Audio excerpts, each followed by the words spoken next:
Assalamu alaikum, barka dai jama'a. A yammacin jiya ne dai aka samu wani mummunan labari, wato ɗan Davido Ifeoma ya rasu a sanadiyan shiga cikin swimming pool da yayi. To ba a san da abun ta afku ba dai, amma yanzu Allah ya masa rasuwa.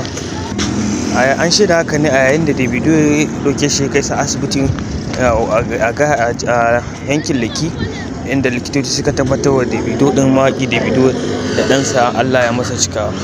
To muna miƙa wannan addu'ar ta'aziyyar mu da Davido shi da matarsa, tsohuwar matarsa, cewa Allah ba su juyin haƙuri. Assalamu, muna like ku subscribe.